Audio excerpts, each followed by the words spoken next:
আসসালামু আলাইকুম এভরিওয়ান। আজকে আপনাদের সাথে শেয়ার করব রাতকে ডিনারের জন্য চিকেন শিক কাবাব। এখানে সাথে আছে নান রুটি, সাথে আছে বকুলি, আলু ফ্রাই।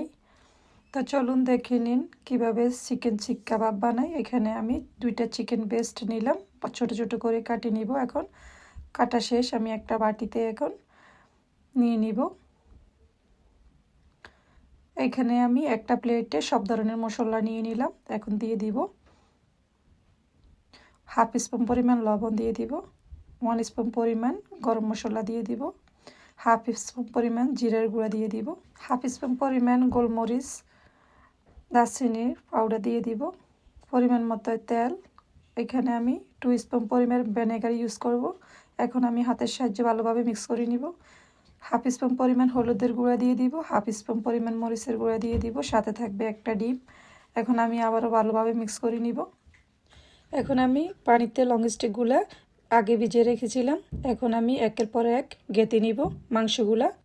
এখন এখানে রেডি, অনেকটা আমি প্লেটে নিয়ে নিলাম। এখন আমি চুলায় একটা প্যান বসিয়ে পরিমাণ মতো ঘি দিয়ে কাবাবগুলো দিয়ে দিব।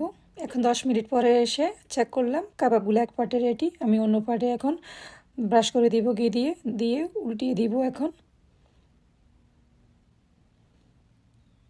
এখন অনেকটা রেডি, দেখুন কাবাবগুলো রেডি হয়ে গেছে। আমি এখন উঠিয়ে নিয়ে চুলায় আর একটা প্যান বসিয়ে দিব পরিমাণ মতো ঘি দিয়ে। এখন আবারও ওয়েলডান করে নিব যাতে ভালো কালার আসে। তো দেখুন এখানে এখন রেডি। আমি এখন একটা প্লেটে পরিবেশন করার জন্য নিয়ে নিব। ভালো লেগে থাকলে লাইক কমেন্ট শেয়ার করে দিবেন।